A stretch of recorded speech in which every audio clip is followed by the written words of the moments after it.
Hello friends, this is Defensa Info news channel.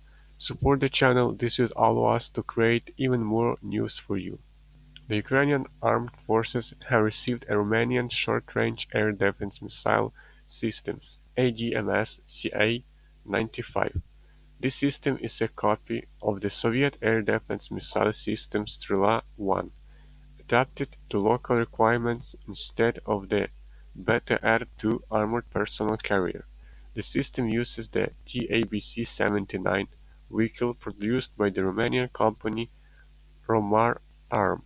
The modernized version of this AGMS, the CA-95M, is in service with the air defense units of the Romanian Ground Forces. In the modernized version, the combat module is guided onto the target using electric drivers, while in a non-modernized version this is done manually.